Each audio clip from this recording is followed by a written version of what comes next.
All right, hello, ladies and gents. Welcome to Build Exclusively with Antonio T. Smith Jr. Glad to have each and every one of you on the call today.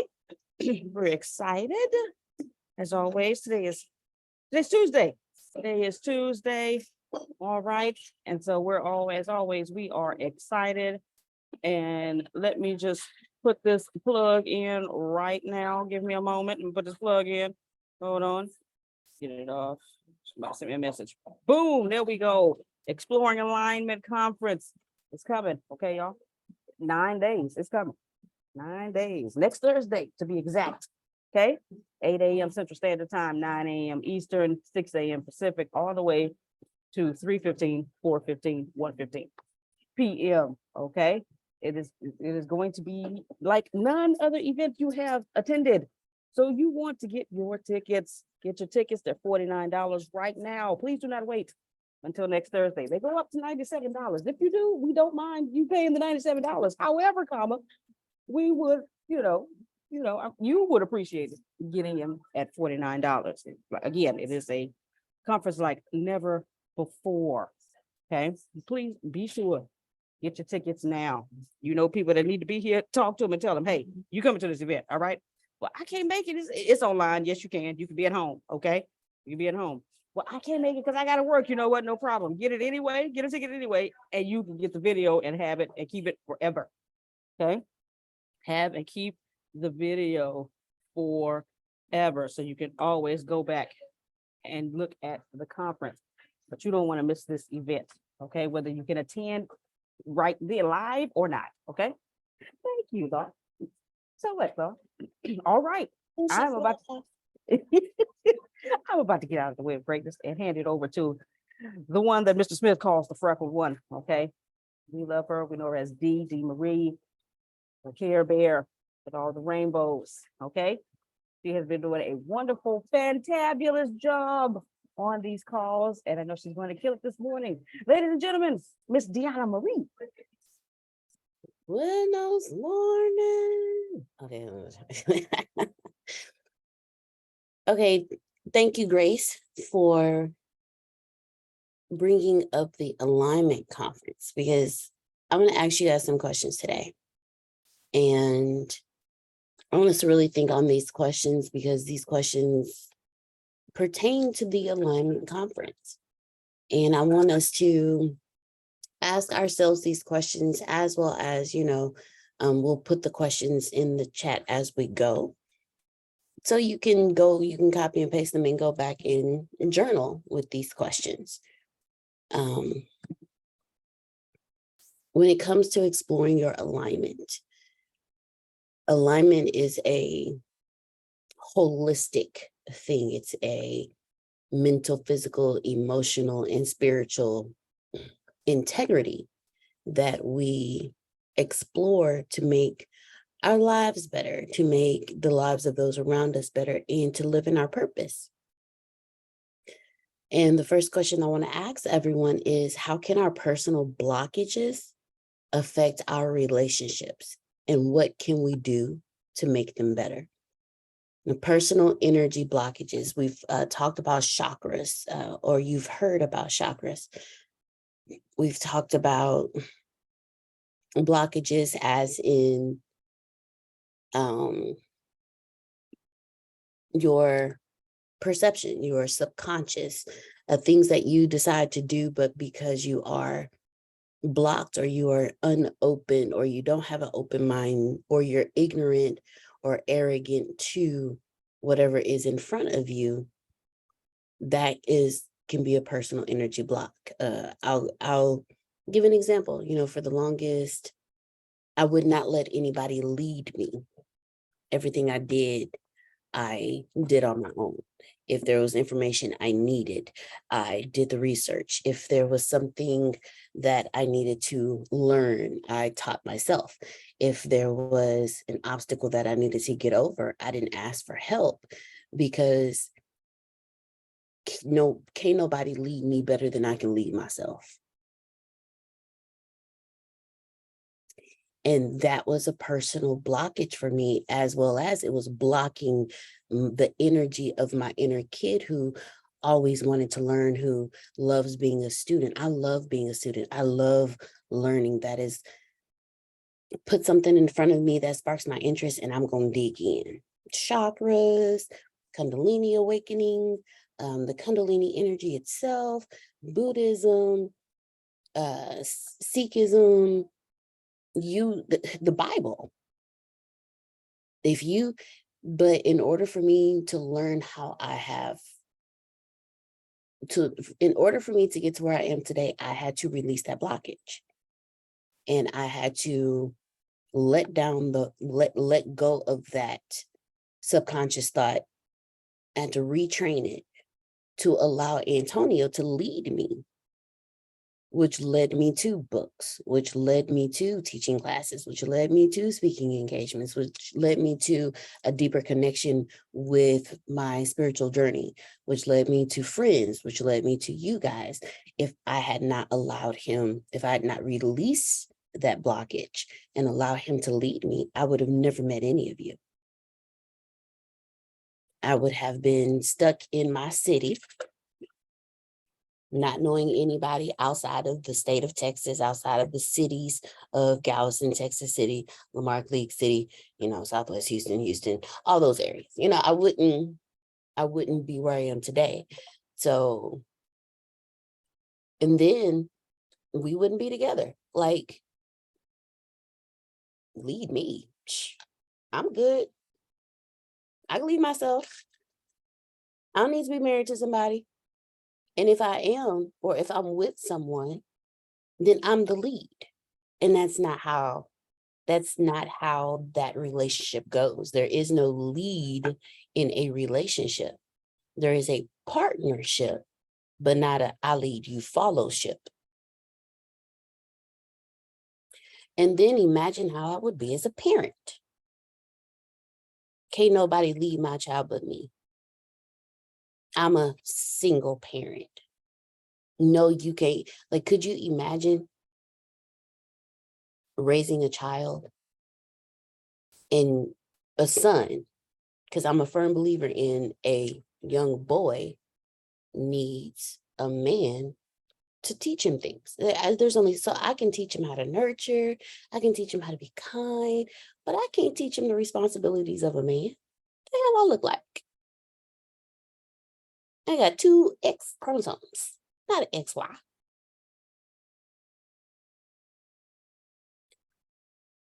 Me releasing that. I mean, look, it even boils down to, I don't want nobody teaching him. So you know what? I'm just gonna homeschool him. He don't need nobody else to teach him. But then that takes away from him and his learning and his education, him learning how to be a productive Black male citizen of this world. I'm gonna break him like everybody else, and he gonna think, oh, so this is how it's supposed to be. I'm supposed to be stomped down by women. So every woman he comes across is going to be one that's like his mama, leads everything. Don't let him do nothing. Don't let him be the man in the house. Don't let him be the provider. You just sit there and be a living babysitter and play your video games all day. This is what happens when you allow your personal energy blockages to affect your relationships. It'll affect your business relationships, your personal relationships, your familial relationships. It'll affect everything. The relationship with my mom. It got so bad to the point where my mama can't lead me. I got this mama going somewhere. Let me live my life. But then when I came across strong women in professional fields, I cowered down knowing I knew better. When I came across men in the professional field, I stuck my chest out. You ain't better than me. You see how this blockage, personal energy blockage of can't nobody lead me will affect my entire life if I had not done anything about it? So now I present this question to you. So we're going into open discussion time. So please unmute your mic. Don't worry about your background noise or anything. Go ahead, Miss Susan. One of the first things Phil said to me is, as we were in our relationship, that not one of the first things, but something that really was profound to me was he was so happy to be part of a family, because his dad passed away when he was 6, 3 days after Christmas. He had lost his sister. His mom kind of freaked out for quite a while, had issues. So when he came into our family, he hadn't had a Christmas and he didn't have a male figure. So he really looked up to my dad and, wanted to learn from him. And he did somewhat, but, my dad was a fixer-upper guy, could do anything. And that wasn't Phil's strength, but he learned a lot from my dad. In the time that he passed away when I was pregnant with our youngest. So we didn't have him for that, but I still model everything from him to this day. And I think for Don to have that is really special. He has his dad, but to have in the home with him, with you, and the way you want that to go, I think that's really important and very helpful for him and for you too. Thank you, Miss Susan. And it actually has been, because the relationship that Don has with the men in his life, if I had let my personal blockage be my guide, he wouldn't have a relationship with any of them. I would be fighting his dad every step of the way. There would be no peace. Antonio wouldn't be able to say anything to him. Don't correct him. Don't check him. Don't help him. Don't say nothing to him. My relationship with my dad would be strained because I wouldn't want him to say anything to him. My relationship with my mother would be strained because I wouldn't want her influence on him. My relationship with my brother would be strained because you're my brother and his uncle, so know your role. And there are times where Antonio has had to say something to Dawn. And I had to release that and understand you are his mother. It takes a village to raise a child. And because you're his mother and not his father or male figure in his life that he can look up to, you need to back off. Because I know that the men in his life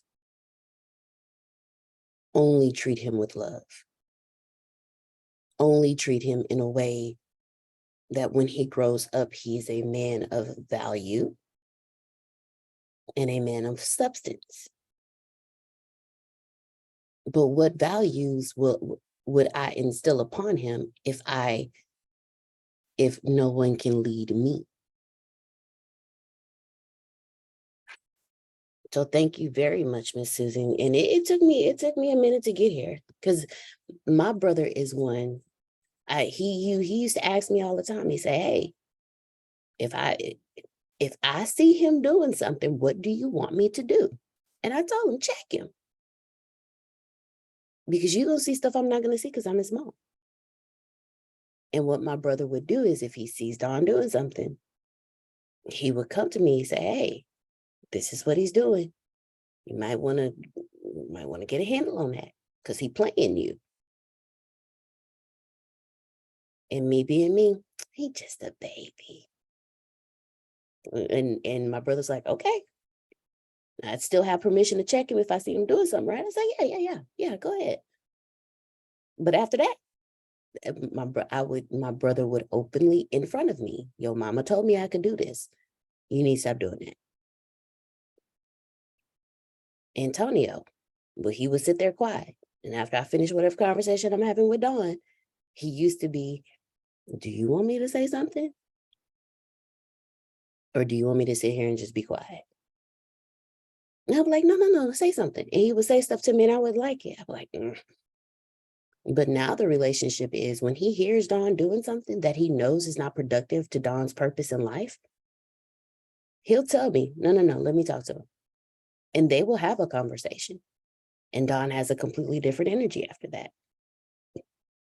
His dad has done the same thing. I've called his dad when he's acted up in school and given him the phone. Next thing I know, he's sitting there, I'm sorry, mommy, I won't do it anymore. And I'm sitting there like, okay, whatever conversation y'all had, that's on y'all. That's between you two. I'm good. Because at this point, I've done what I'm supposed to do. I've done my nurturing. Now you need to be led by a man, okay? And what I picked up on, because I had that personal blockage when he was born, what I picked up on was Don had no respect for female authority. That's something that his dad and Antonio has been working on with him. And he's gotten a lot better, but he had no respect for female authority.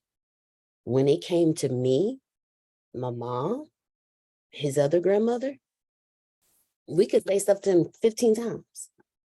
Argumentative, act like he didn't hear us, ignoring us.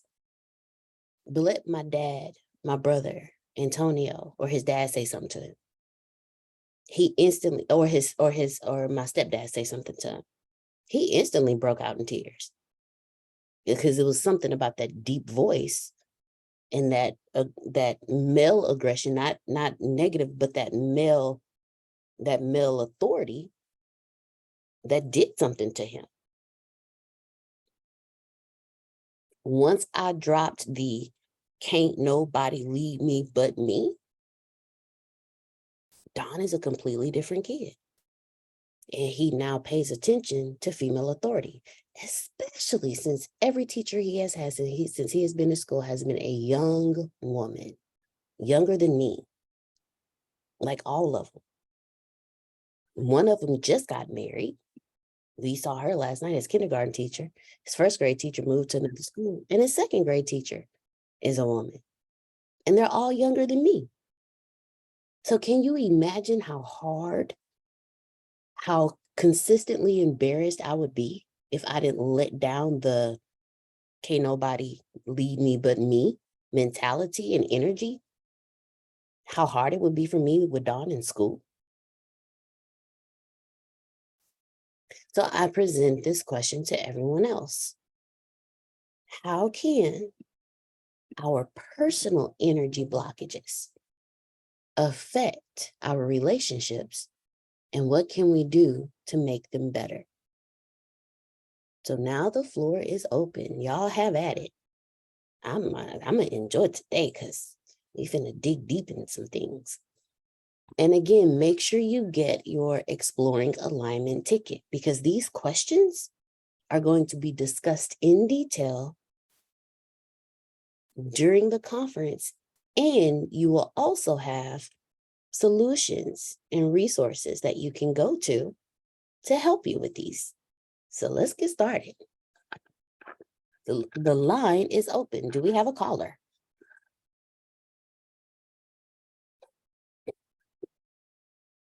Okay, I thought Renee was about to. Go ahead, Renee. You look like Yeah. you're about to unmute your mic. Go ahead. I was, but then I was also like, oh, okay. I thought somebody else was about to go.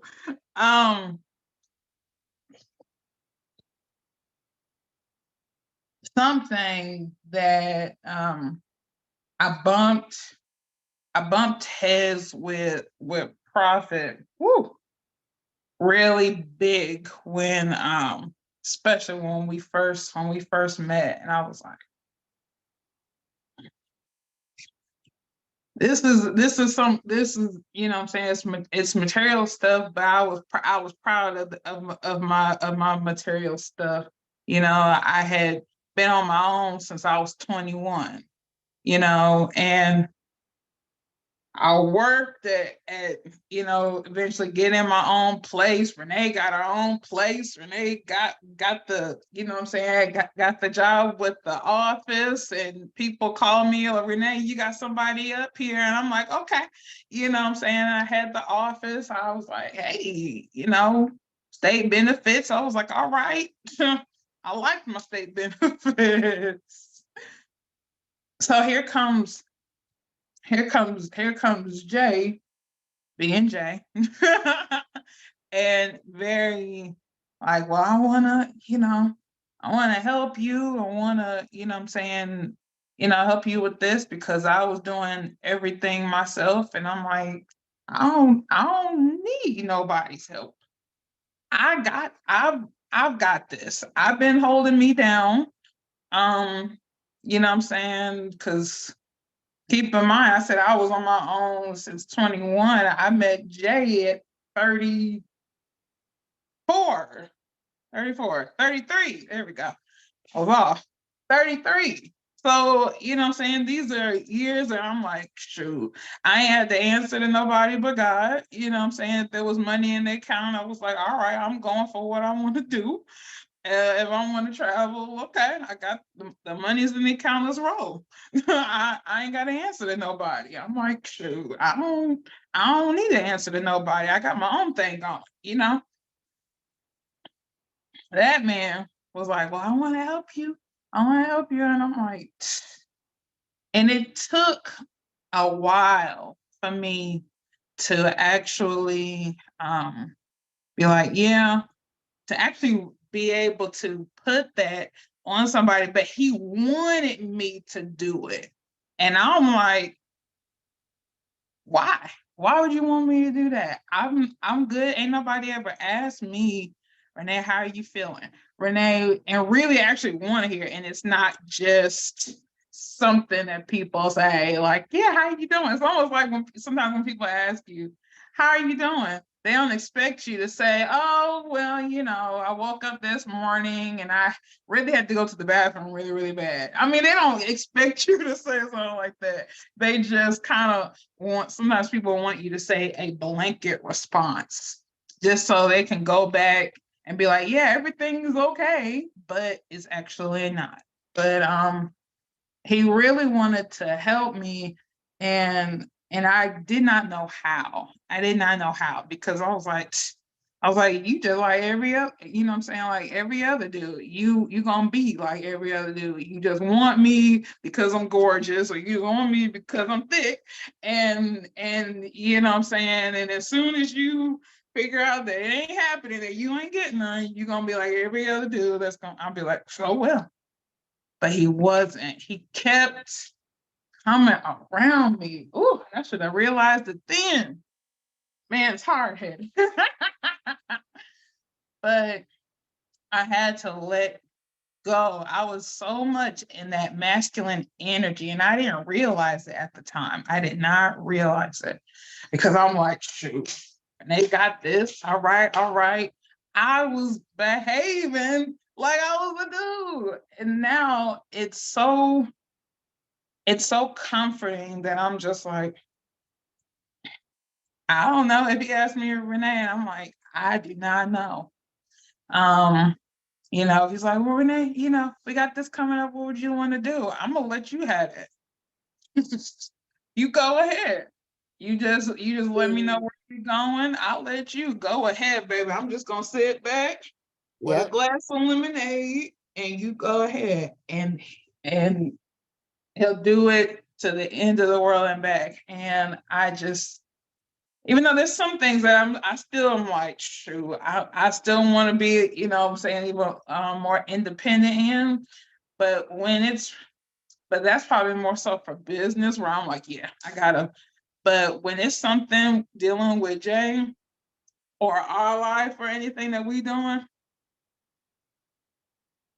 and it helps me to breathe a lot easier, because I was wearing the weight of the world and I didn't realize that. I just put it on myself because I was like, well, ain't nobody else here, so who else is gonna do it? And then I was like, yep, I gotta be strong, gotta be strong. Well, now I can be strong, but I don't have to be strong in that way anymore, where I have to, oh, you know what I'm saying, where I have to feel like when I have someone that wants to be like, okay, I want to make sure I don't put too much on Renee. I want to make sure I keep Renee, you know what I'm saying, in my mind, because I don't want to do this. So I bumped heads a lot with him, because I really thought he was gonna be like every other dude. And I was like, shoot, man. And the other dudes I was with was just a bunch of creeps, man, a bunch of angry birds that's all they wanted was one thing. But it's a difference when someone comes in and they're not a liability to you. I dealt with liabilities, man. A lot of liabilities. That's what they did very well. They lied about their abilities, liabilities. But yeah. So. No, I thank you. I thank you very much, Renee. How many other women, because Renee's masculine energy was I can lead myself. So how many more of you are so much in your masculine energy that you're pushing away the people that the universe, God has put into your life, or is a part of your alignment to help you excel and accelerate in your purpose? I'll be the first to raise my hand. Because like I said, can't nobody lead me better than I can lead myself. That don't work in a relationship. Yeah, I might be, but I really don't think, I don't know. I think some would think that is the case for me. So I'm not sure. I don't think I am, but there may be some times where I am, but mine is out of, I'll say forced independence. When you get to a point where you are required, just because life in the road and choices you've taken kind of dictates that if you're going to survive, you are what you have to survive. So by nature of ended up being, I had to make a decision whether to stay in my marriage. I made the decision. He didn't. I made it because we were miserable. He very rarely was coming home. It just got that bad. And I was tired of being tired. So I made a decision knowing it was going to be a challenge, knowing that my heart was hurt, all the things. But the misery is what took me out of it. I can't do this anymore, is basically what my heart was telling me. So out of forced independence, I had to survive by myself.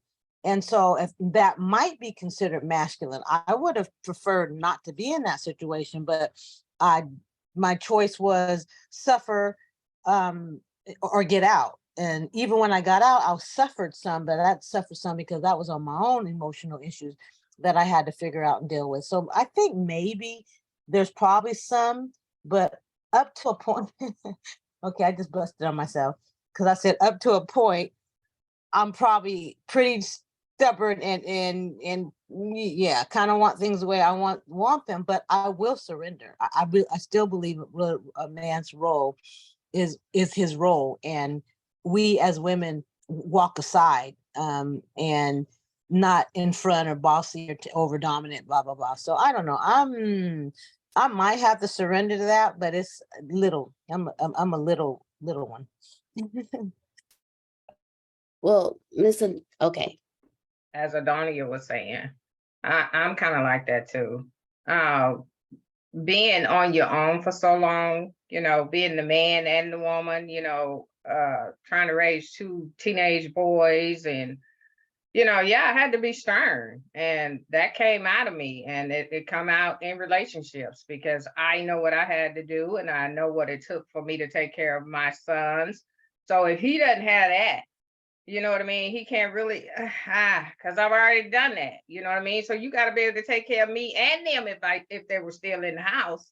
You know what I'm saying? So, I get a little dominant too when it comes to that. If you don't know what you're doing, you can't lead me. I'm sorry. You got to know what you're doing. So, and I find a guy like that, it's just easy for me to melt. You know what I mean? Just get right on up under him. Long as I know he's leading me in the right direction, I am absolutely good with that. No, and that happens. Like Miss Adonia says, sometimes it's forced independence. But the difference, because both of you said it, the difference between what you two had to do and me was choice. Both of you were forced into masculine energy. Me, I chose masculine energy. And then both of you said, if that masculine energy comes into my path and it's masculine energy, I don't mind backing into my feminine energy and letting you run things. Not this one. Me and you, we gonna bump heads because my masculine energy is stronger than yours. And as my brother said, I found somebody who could handle me because I done ran across too many men who my energy was stronger than theirs. And I was like, I can't fool with you. And then here come Antonio. And we bumped heads until I was like, you sure right. Let me just go and calm my little tail down. Let me chill out. Let me chill out. But that happens when you have situations in life that force you into a position that you don't want. But you choose that energy because that's you have to do that in order to survive. So that happens in life. But both of you said it clear as day. Yeah, if the right masculine energy come across my path, I am willing to say you can have all this. I don't want it. You want to pay bills? Go ahead. You want to lead this family? Go ahead. I'm going to sit right here and be your cheerleader the whole time. Hip, hip, hooray. But then you have people like me who, you can be as masculine as you want. I'm my own cheerleader. Thank you. And you push having that kind of energy. It's a blockage for me because my being in my role, I am a big kid. Kids like to learn. Kids need to be led at some point. Kids need structure. Kids need positive role models. If I'm all this for myself, where do I have the energy to give that to somebody else? Where do I have the energy to be in my purpose? If I'm so busy being in Antonio's role, which, as we all know, does not suit me, because we on both ends, like he on this end and I'm on this end. But if I'm over here, where am I meeting my purpose? So I had to release that blockage so I can be in my purpose, so he can lead me.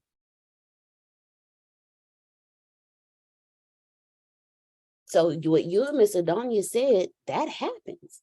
But at the same time, both of you are also aware enough and mature enough to understand, look, this was forced on me.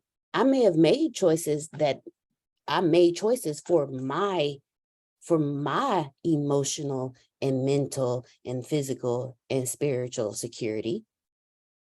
But if an Uncle Romy Rome or Mr. Phil or an Antonio or Prophet Jerry come across my path, I'm willing to drop that masculine energy. Because you telling me I can trust you to lead me and you got this. And I'm going to do my part and be your rah-rah cheerleader so you can. But just Yeah, one thing. Go ahead, Ms. Adonia. I'm laughing because of something you said, and I kind of stood up and said, wait. I will probably give you 75%.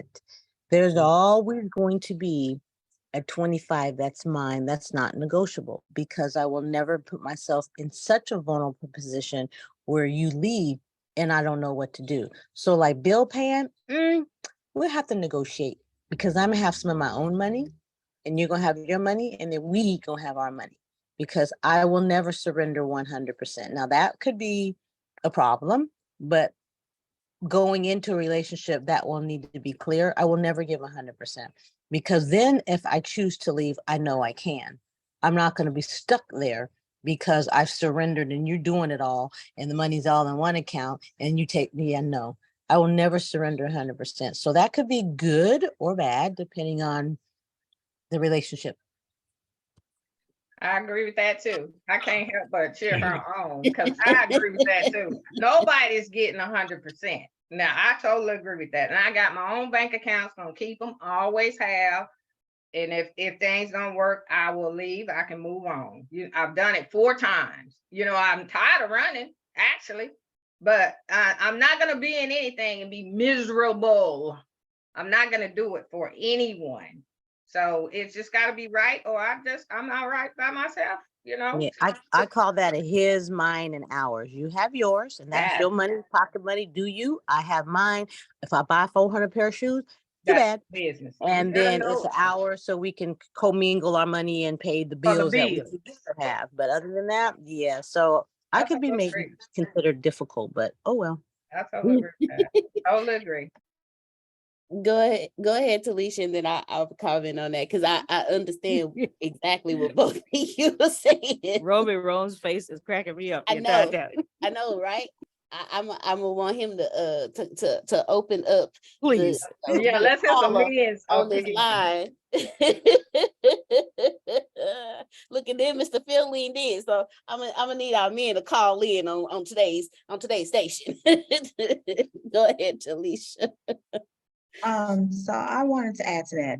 I feel what Adonia was saying was accurate. And is it Janice? Did I pronounce that right? Janice. Janice, sorry. Dennis. Janice. I feel like I could weigh in that situation, because I had to make a decision for myself in determining whether I want to. For him, it was like, he didn't see the issue with the relationship. He thought it was okay to stay in a toxic relationship. He was fine and dandy with that. And then, so I spoke up. It, like Adonia said, it was hard to make that decision, but I had to stand up and like, you know what, let's have a sit down. I can't do this anymore. I was at a breaking point. You walking around like ain't nothing going around wrong, and I'm noticing everything that's going wrong, and you're okay with it. So at that moment, I realized that it affected not just him, but it affected my daughter and everybody else that was involved in the relationship. And Adonia, you mentioned how you would never, you'll keep 25% for yourself, like of that, that masculinity. And I wish I would have done that, because it was harder for me to walk out the doors when I should have left 5 or 6 years ago, because I allowed him to lead, and his leading got me to where, and my choice, I homeschooled my child. I didn't really search for a job because financially he had us. But letting a man have you totally is not a good idea. It is not a good idea. From my experience, whether maybe with the right man, but from my experience, you have to have that backup. I felt like I was in prison. I felt as if I had no self-control.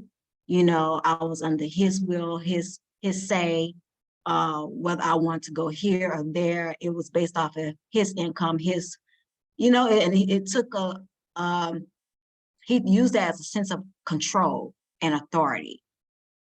And it was eating my soul up. And I felt helpless and messed with my self-esteem, and it was like, what am I teaching my child? Do we continue to go down this path? So never, ever will I ever put myself in that situation. I will always have. And if I had a mom at that time, or another woman to tell me, Talisha, to have that talk to, I probably would have led myself in a better situation. Kind of like what we were talking about yesterday on the call about when I first got married, and yeah, y'all know the conversation we had yesterday. However, me having that woman figure, being married at such a young age, would have helped me from making a lot of mistakes that I did. So I totally agree with y'all. Wonderful, wonderful thing. He took advantage of your vulnerability. And Yeah. that's what you were saying about your finances. That's one thing I don't think a woman should ever do. We should always, even as a little girl, my dad taught me this, to have your own. Always. It ain't it not just saying to have an escape, but I'm saying if you need one, it's there. You created it for yourself and it's for you to lead. Like I said, I've been married 4 times and I'm 63 years old. Had I stayed in that first marriage up until now, my life, just me imagining and thinking about it. I mean, he want to hit, he want to put his hands in that stuff. No, you're not gonna want to black your eyes. Who wants to live like that? And then, oh, I did it because I love you. You don't love me. You don't love me. And women, and I couldn't stay there. You know, that first time, I'm like, no, because it don't do nothing but get worse. You're not gonna be putting your hands on me. So I left that. You know, it's not good for my kids. You know, and it was their father. You know, so I got away from that. And so he taught me. My son's father taught me not to tolerate any of that and what to do if I need to get away. I learned that from my first husband. You know, and like I said, you know, if the guy comes along and he is first a God-loving man, honor that, you know what I'm saying? And he knows how to lead himself. Of course, we can get in this partnership together and work together, but I'm still gonna have mine, and I'm sure he's still gonna have his. You know, you learn things, and us as young ladies, we get into situations at an early age, and we're so afraid to get out of it. We don't know how to get out of it. We don't have anybody to talk to that's been through it. Life is not over because that relationship did not work. There's plenty more down the line, believe you me, especially when you get into it at an early age. I was 18 when I got married. Yeah, I'd be beat up, beat down, broken, and everything else had I stayed. And I know this. So it's signs all over the place when we meet these guys. It's signs out there just hitting us in the face. We just, bat that one away, bat that one away. Now let it come to you so you can realize what you're getting ready to get into. All right, I ain't trying to preach. No, you good, Miss Janice. You good. And okay. So we have two different. Okay, so for you guys, you were forced into your masculine energy. I was raised in my masculine energy. So my experience is completely different from y'all's experience. I was the masculine energy in my relationships. And if the man I was with didn't match or exceed my masculine energy, you were not worthy of me. And then I ran into Antonio. Oh, now let me tell you something. His masculine energy exceeded above and beyond mine. And since I'd met my match, I was like, okay, you know what? And I met a match that allowed me to be in my feminine energy. But had I not released that personal blockage of can't nobody lead me better than I can lead myself, we wouldn't be here. I wouldn't be talking to y'all. But see, the three of you were forced into your masculine energy. So your stance is 100% right. Because, okay, I'm feminine energy and now I'm forced to be masculine. Because what's not going to happen is that's not going to happen again. And then when it comes to finances, Antonio straight told me, you got your bank account. I got my bank account. This is our joint savings. And we're together. Everything we make, we'll put 10% in there, 10% from your pot, 10% from my pot. This the bills. This the bill account. So we're going to put this percentage into our bill account. And then whatever's left is ours. When I dropped my can't nobody lead me like I can lead me, it came with my own bank account. It came with the partnership instead of the domination. See, the three of you, y'all was forced in y'all position. Y'all was forced to be in your masculine energy. Not this one, I was raised in it. I was raised in being dependent. I was raised in worry about yourself. I was raised in you're a strong Black woman, lead yourself. I wasn't raised in partnership. I wasn't raised in we are one.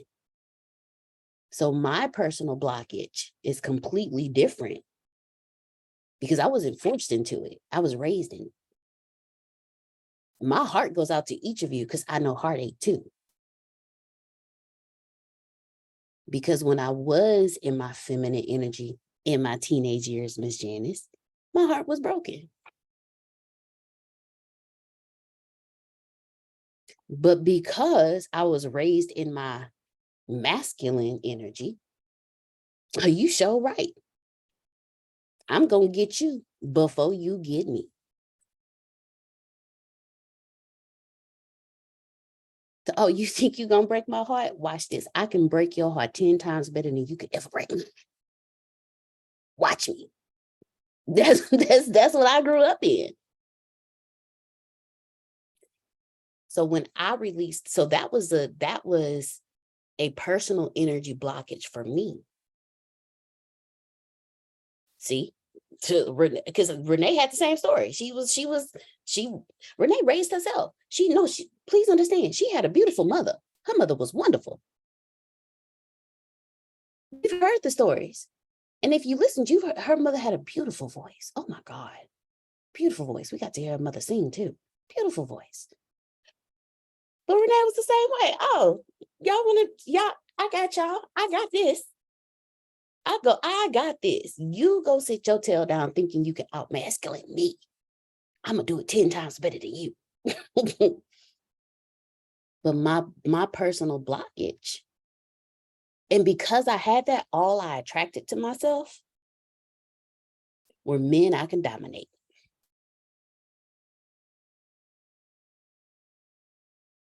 One of them, I told him, I said, man, I need a man with a stronger spine. You got a jelly spine.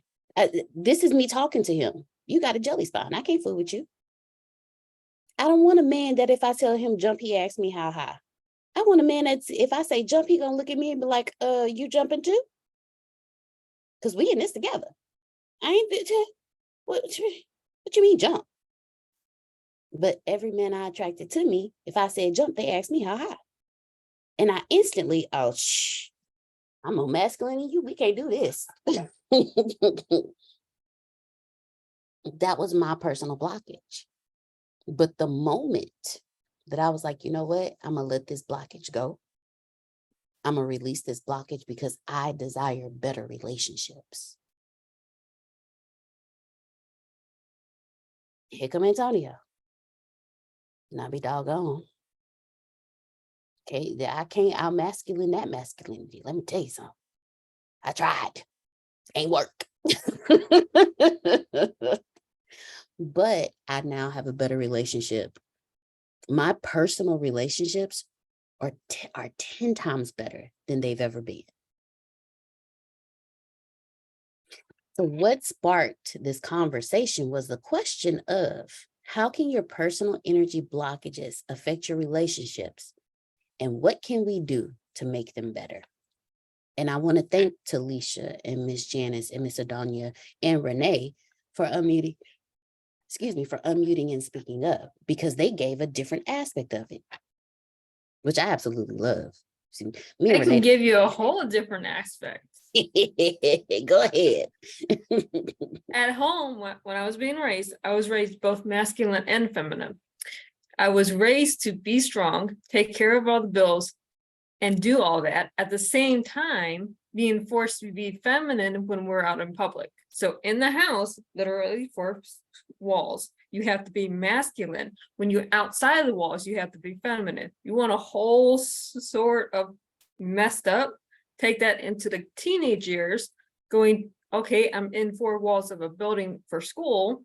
Do I get to be masculine? Do I get to be feminine? This went through high school. So my first husband really messed me up because he kept me in the same unbalanced energy.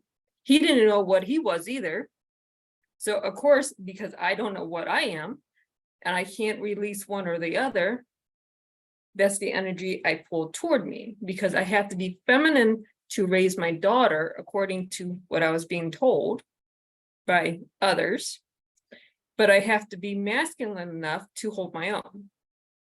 Go into 2011, met my second husband that forcibly suppressed all the masculine energy to be feminine, and we didn't mesh at all. It's taken 3 years, almost 4 years for my fiance now, this is why we're not married, to help me decide where the lines are so he can work around it. Because his energy is completely different, but he's comfortable with who he is, so he can help me find who I'm comfortable being.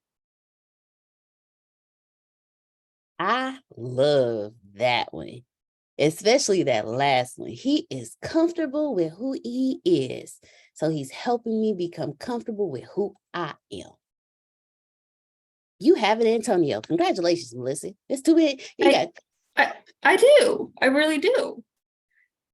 Bless But I yourself. have someone, it's when I'm in business, I get to be the masculine energy. When I'm home, it's all feminine. Oh, you want to pay the bills? Okay, you go do that. Stay out of my business. That he doesn't have any funds at all, a single penny in my company, because I won't allow it. That's my garden. Stay out of it. But he allows that. Okay. There is something that Melissa released over the years that attracted a man to her that was like, you know what? I know who I am. Baby girl, I'm gonna give you your time. Go and work it out. You have all this safe space to figure out how to balance you. And I got you. I'm gonna be here watching. So when you do this and you do that, I'm catching it so I can know, okay, she not gonna let me do that, but she will let me do this. But I'm gonna give her all this safe space. So there's something Melissa had, and then she just said it herself. It's taken me almost 3-4 years. That's why we're not married yet, because he's allowing me the space to explore and find my balance. That's partnership. But what he's doing is he's allowing her the space to release whatever personal blockages she has so they can be in partnership.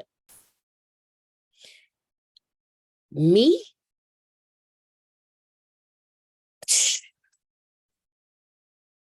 it is what it is, okay? I'm not changing, so you figure this out.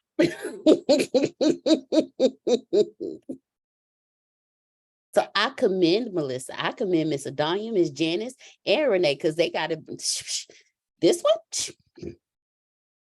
I was what? This is the 8th. I was 8 months old when I figured this out.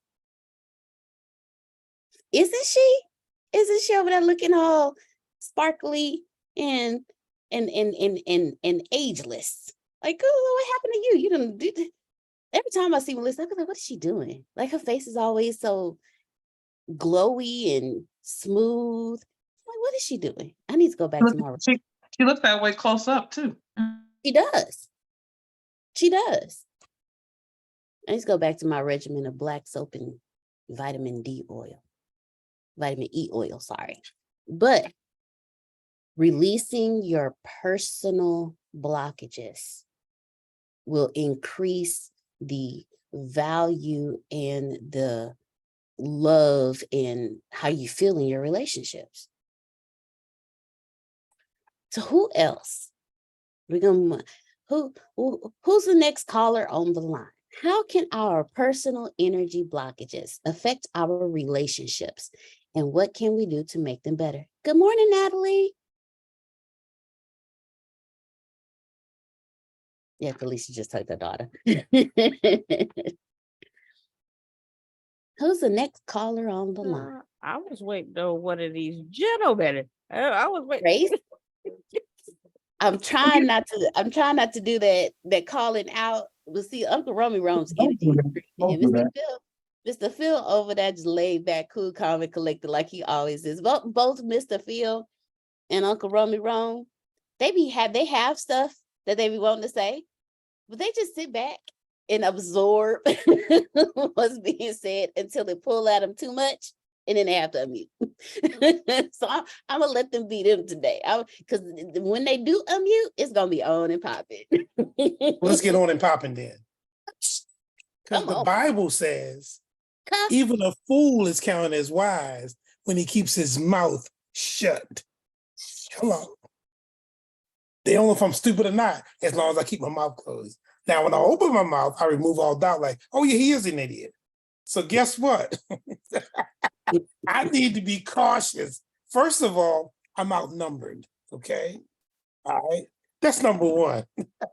I'm not as dumb as I look. But when I listen to Janice speak, and when I listen to Adonia speak, and when I listen to Talisha speak, I says, you know what, Jerome? They're absolutely correct about how they feel and what they feel they need to do in reference to now and their future. And it's not your place to contradict or change that. And I'm cool with that, okay? But that's speaking from a female perspective. I'm not female, I'm male. I'm that man. I'm that guy out there. And Grace, I love what you said about that liability. No, it wasn't you. It was Renee. He lied about his ability. I said, what? I hadn't heard that one before. Renee, I'm going to use that one, girl. I like that. But here's the deal. So I had to reflect on Jerome and my years. For last Thursday, I celebrated 44 years of marriage. Okay, so I've been in the ring a couple times. What's interesting is how we started, because when we started, I wasn't looking for a relationship. I wasn't looking for romance. As far as I'm concerned, God put this woman in my pathway, and I'm trying to do the spiritual thing, but she kept getting in the pathway. So I said, God, come on now. I ain't got time for this. I'm trying to serve you. I ain't got time. I don't need no what. You don't know what you need. Excuse me? You don't know what. I say, stop playing with me. Stop playing with me. If you don't get her out of my life, I'm going to marry her, because you said it's better to marry than to burn. Well, we've been together 44 years. Here's what's crazy, guys. When I met this woman, I was unemployed. I just got out the Army, didn't have a job, got a job making minimum wage. And this woman was pulling in 4 times a month what I was making minimum wage. And I'm sitting there saying to myself, does this woman need to have her head examined? Is she crazy? Don't she know who she marrying? I ain't even got a decent job, and she marrying me? So I knew it wasn't, quote unquote, about the money only. And as I moved on in the years, I shared with people what I believe happened was that she wasn't looking at my resources at that time. Or as I like to say, God ain't looking for your ability, looking for your availability. She knew I had some stuff that wasn't cultivated. She knew I had some stuff that can make some things happen. And she said, I'm hooking my wagon to his train. And she did. And I made it very clear to her up front that I believe, based on the way I was raised, the financial responsibility of our household falls on my shoulders, the man. You can go to work, you ain't got to work, kids, blah, blah. The financial responsibility of this household falls on my shoulders.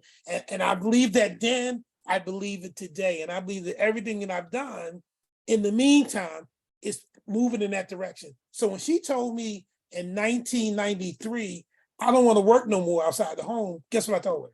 You ain't got to work. Because I said to you, financial responsibility mine, you don't work, chill. So watch soap opera, do what you want to do. It got real tight financially. So I got a little part-time job. Wasn't enough. She said, baby, I said, yeah.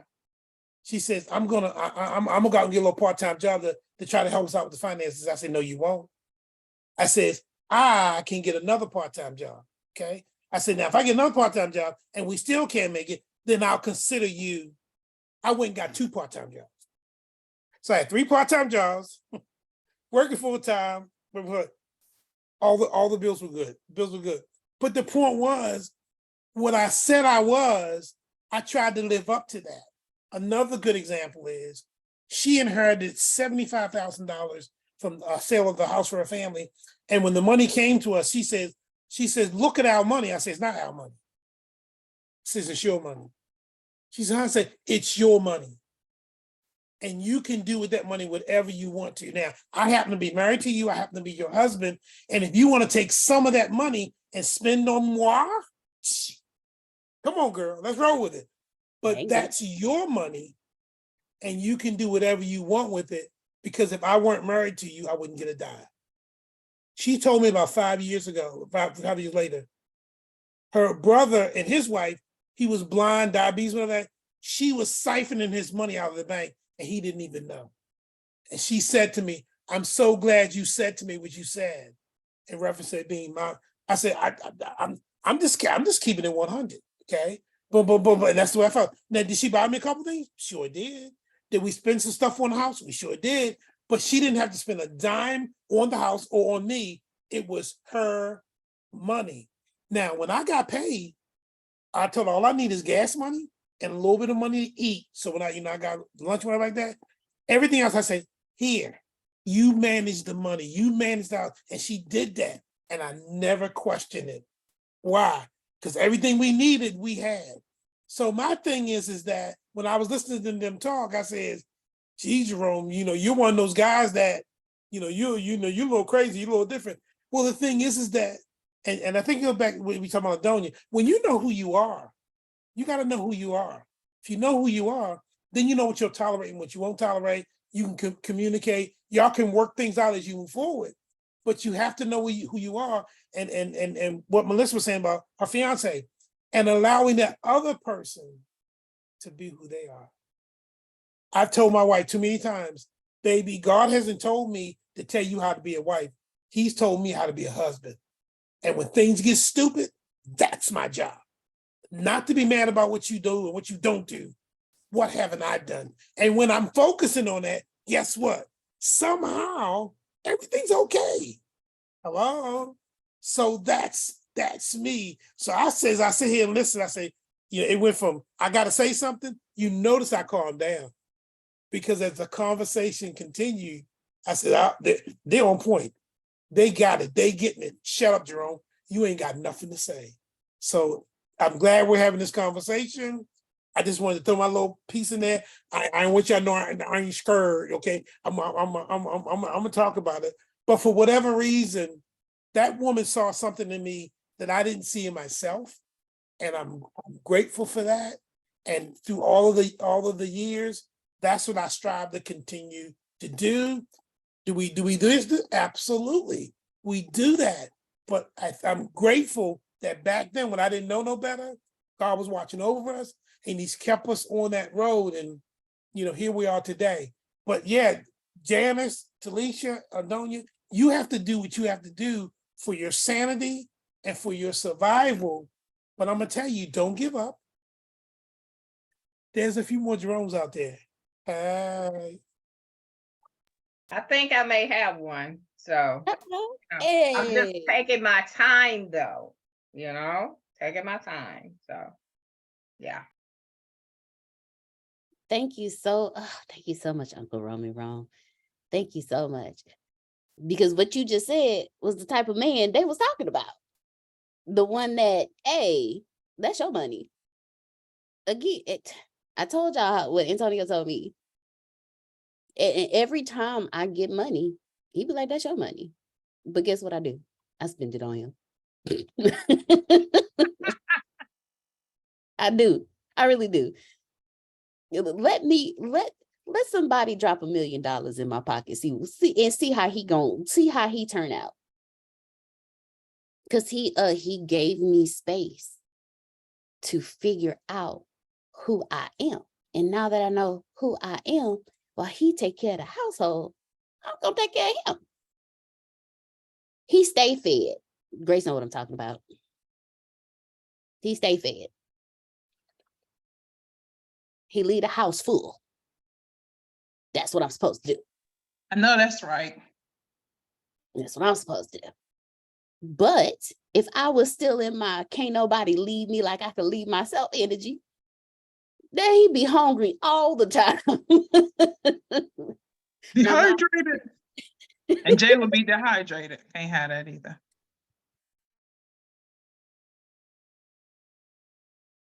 You know what?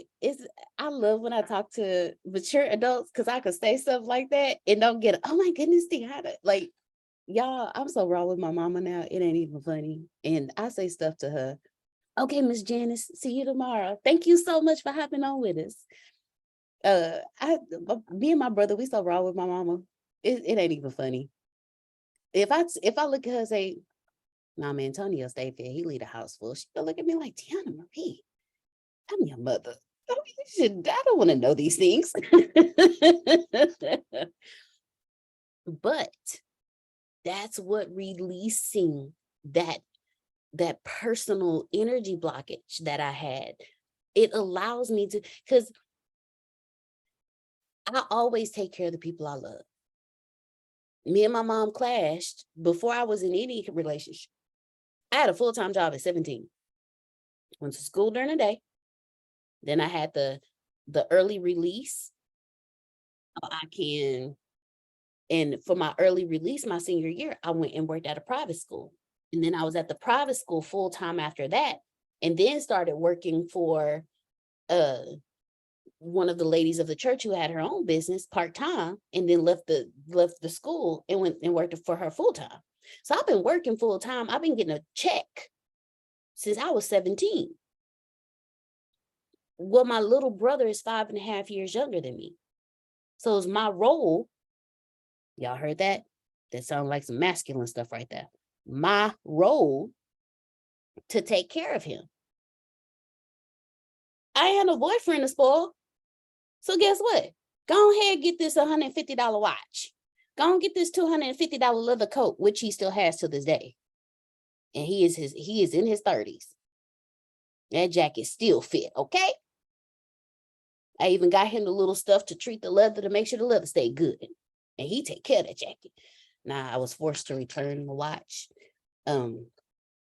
This was like 20 years ago. And when I got the watch, it was a fossil. So y'all know how much fossils ran back then, and how my mama was like, no. And the inside of his leather jacket, girl, I don't even remember. It was a store in the mall that just sold nothing but leather jackets. And then the inside of the jacket had this really pretty, we call it candy color paint, but it did the color change, Grace, like the candy color paint. Like if you put it one angle, it was like a gold color, and then one angle is like a blue color. I got a watch to match the inside of his leather jacket for his like 13th birthday. My mama was like, no, ma'am. But in my masculine energy, I'm gonna take care of my little brother. It's my money. I can buy him what I want to buy him. So I took back the watch, but he kept that jacket, and he still got that leather jacket to today, and it still fit. So I knew what I was doing. But now that I've released that can't nobody leave me but me energy, my relationships are better because I now allow the men in my family to be the men in my family, my husband to be my husband, and me to be the girl. Every time we moved, it was my masculine energy moving us. Every time something needed to be done, it was my masculine energy leading it. But when I tell y'all this year, I'd be like, before this year, before I hit the age of 40, it was straight, yo, I ain't doing that. That's your job. That is, my energy is not calling to that anymore. You got this. But I had to release that blockage. See, in order for me to receive the relationships I craved, I had to release that I'm the HNIC. And had to go to, you know what? We partners. So you the HNIC on this sector. You know, I gotta, I'm just gonna say, I know what that meant, but I'm just letting you know, there's a few faces out here that Well, are I knew cracking up too. because we know better. But I'm having to acknowledge, we know where you went with. Oh my That's God, why, I'm sorry.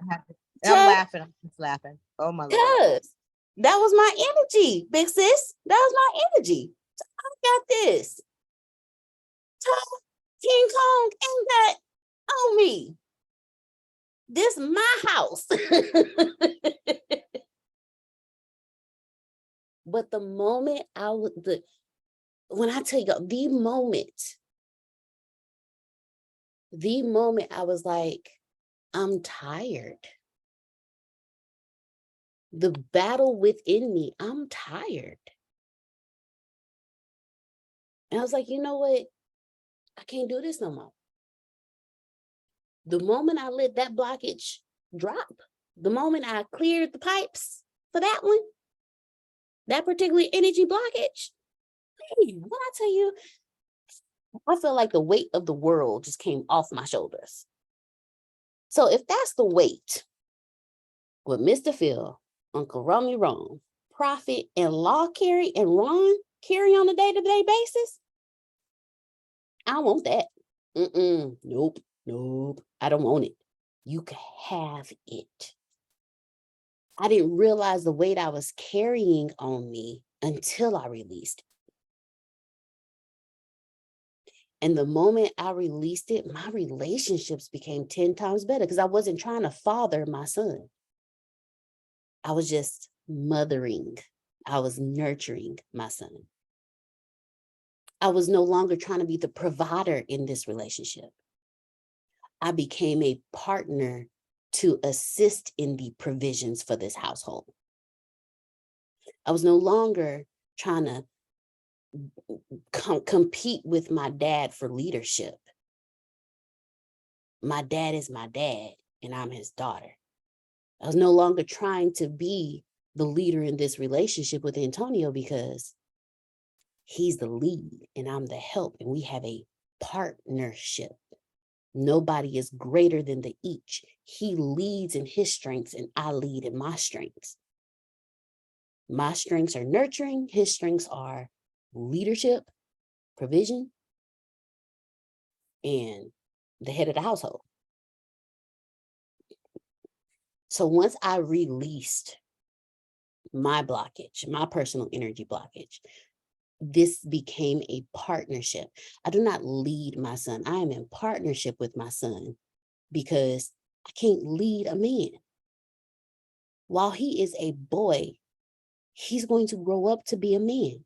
The only thing I can teach him is this is what feminine energy looks like. But if all I'm throwing at him is masculine energy, he either not gonna date women like me, or he gonna date somebody just like me. And either way, I helped with that persuasion because, man, you know what? My mama, she was always trying to run stuff. So I'm gonna get a woman I can run over. Man, my mama was always running stuff. That's the kind of woman I want, so I can sit down and not do nothing. And then I just helped my son be labeled as one of them BANs. If y'all know what that abbreviation is.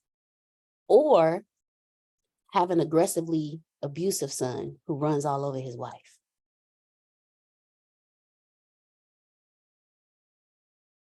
So once I decided, Deanna, let that go.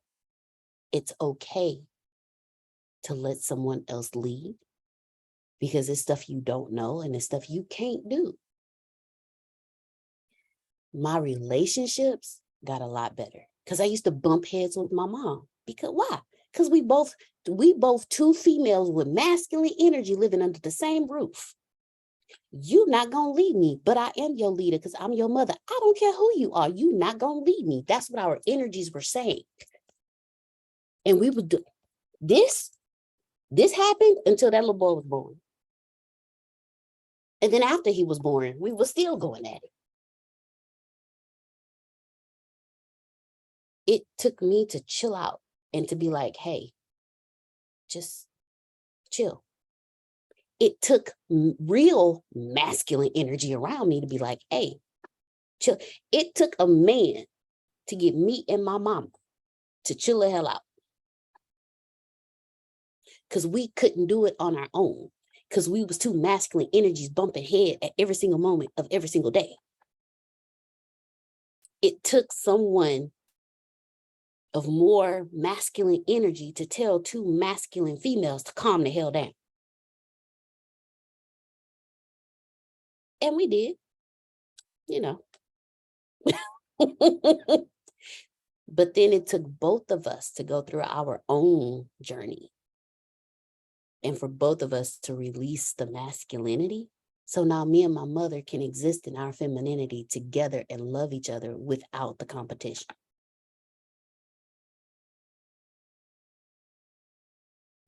So it makes the relationship, so my relationships are better because I released that energy blockage. I'm trying, that would be, I believe, you have your root, and I think it's my sacral is here.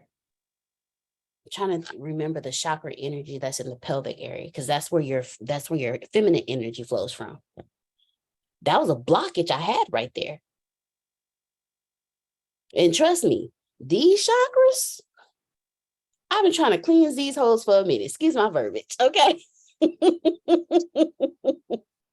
Deanna, Yes, ma'am.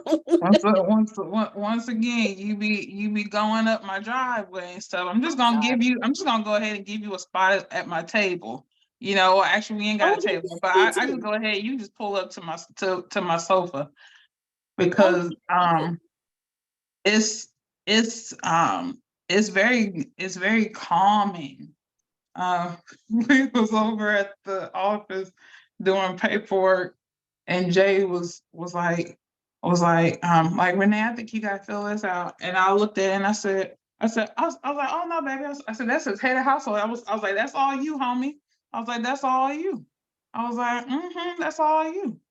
And he was like, I said, yep. I said, Renee ain't gotta fill that out. I was like, your name is on this. My name's on it too. But some of it, they coming for you. And I was like, hey, I just sat there for a while and looked pretty and kind of picked with them. But I was like, I said, I ain't gotta do that no more. I filled out stuff and they asked for head of household. And I was like, yeah, that's me. I was like, that's me, because this is mine. This is mine too. But I'm like, that's all you, home skillet. And it doesn't take anything, from me. I'm just like, go ahead. I mean, I absolutely never thought that I would say this, but I actually like that I don't have, there's some things I don't have to think about because I don't have to. It doesn't mean that I'm like, that I'm oblivious to what's going on in my house, because I do know what's going on in my house. But I also, I know Jay, and I know his heart, and I know what he is.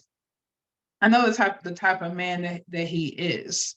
And I'm really glad, because sometimes I was like, you have to check, or sometimes you have to look at people, look at this social media, and to see, and not necessarily like, but you got to see the comments. I did that, looking at the comments and then looking at their pages to see if the thirst was real, you know what I'm saying? To look at stuff and being like, what's this? And I'm asking him questions. I ain't going to the girl, I'm asking him.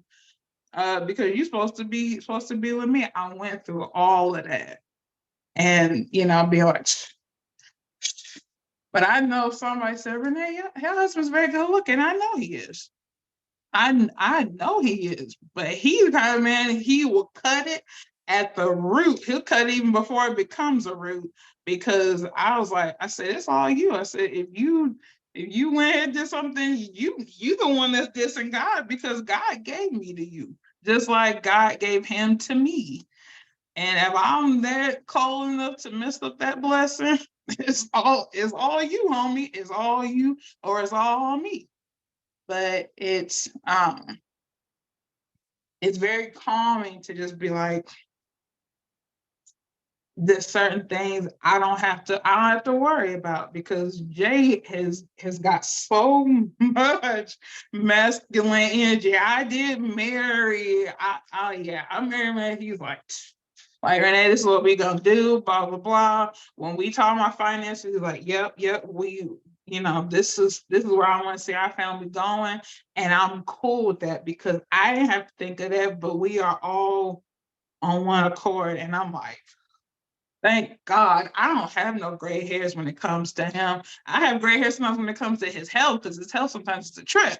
But I don't have any gray hairs when it comes to him. I think some of the gray hairs I got in the past was because of some of those birds, some of those dudes I dealt with. But it is just calming just to be in my feminine energy. And I told him, I said, it feels good. He was like, I was like, I don't gotta be like, I just gotta, all right, let's roll. And there's ease, a lot of ease to it, and no headaches. But that did feel good when we was filling out that paperwork. I was in there like, head of household, and I said, that's all you, homie. All right. I love it. But yeah, it's ease.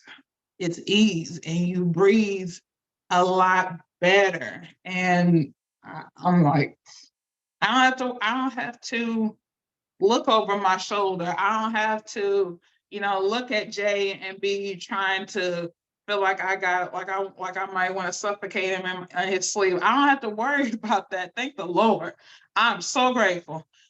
And it's peace, but it's been the same peace that has been in our relationship really since we met. It's just, that's when I kind of figured that he was it, because it was just peace.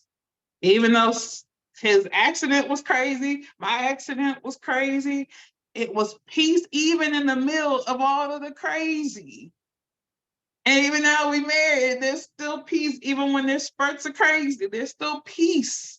And I'm like, and I don't have to flex on this, how much I make, blah, blah, blah. He'd be flexing like, man, Renee, I got me an educated woman. And I'm like, shoot, he flexing, and I don't have to. I just, they're like, that's Prophet's wife? Yeah. That is me. And I'm just peace. And I just get to be feminine all the time and just be a kid all the time. I'm a dork. Our TikTok page, we just be dorks to each other, and it's cool because that's who we are. And it's a piece that I never thought would get here. And it's helping me to have more peace within myself because I'm like, and that part, it awakens something in you that you didn't know was there. So there goes that shirt, Deanna. It was in me all along. It just took the right person to kind of be like, oh snap, that is in me. So peace. Ashe. I love it. I'm so sorry, you guys. I'm also in communication with Antonio. His flight was way delayed. So we've been communicating. So I apologize for the delay. So sorry. But no, thank you so much, Renee, for sharing, because the love of peace. Let me tell you something. That personal energy blockage had me to a point that's sick and tired of being sick and tired. I got that. I know how I feel. And that's what I told y'all. That's when I was like, man, look, I'm done. You can have this. I don't want to be masculine no more. I just want to be a big girl, okay? I want to be a big girl kid. That's it. That's all. I've been masculine all my life. I had to fight. I ain't doing it. I couldn't help it, y'all. It just, Oprah was in my head. I thought you were doing the Godfather for a second. You told Harpo. All my life I had to fight. The voice was deep in that one too. Man, well, come on, Oprah. Go ahead, Talisha. Okay, so I have 3 concerns. I know how you are, Deanna. I have to give you one in each. I'm gonna put it in the chat, and then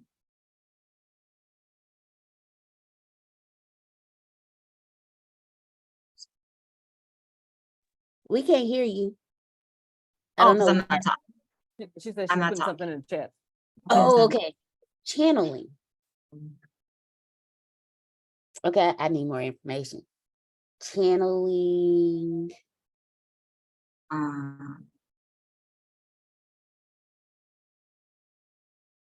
Oh, sorry. Okay, so those are the 3 topics, so I can remember what each came.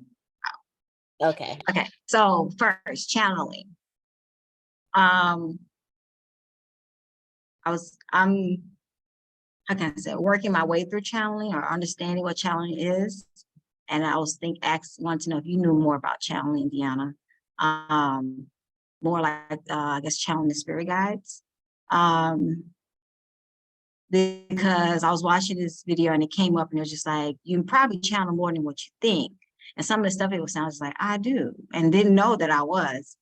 Especially when it comes to Deanna. I mean, literally, I know I keep bringing this up, but ever since we had that conversation that day, I've been getting nothing but signs daily, twice, 3 times a day, just coming. And I'm just like, oh, wow, it's definitely, and it's always an emotion that happened before I get an answer, if that makes sense. Like I'll probably be worried about something and then the time will change and they'll be like, I Google what it means. And then it's just like, this is what the angel's trying to tell you right now. And it's right when I need it. So I can't describe what it is. I don't know what I'm going through, but it's amazing. And at the same time, it's just like, okay, Talisha, let go of that masculine energy that you have to actually humble yourself and hear what the spirit realm is trying to tell you. So my goal now is to try to understand it more, the channeling part. So I want to sidebar that if you could. No, I got it. So first off, congratulations. I want to disclaimer this. When I say masculine energy, everyone, I'm not speaking about it in a negative manner. I'm speaking about masculine energy as in knowing that as in not living in 100% masculine energy for me. So you saying what you said about releasing that masculine energy, Talisha, that allowed you to be open, because that was a blockage, that was a personal energy blockage for you. When you released that energy, you allowed yourself to be open to communication from God and the universe. And what you just said about there's always, okay, Trinace, that there is an emotion that happens right before you get a sign. That is the universe telling you, no matter what you're going through, you're on the right path. My sign is butterflies. When I'm in deep thought about something, or I'm beginning to stress about something, or I'm allowing something that I'm worrying about to distract me from my purpose, I'll see a butterfly. And the butterfly lets me know I'm on the right path, that even though this is bothering me, keep going on the path and the journey that I'm on.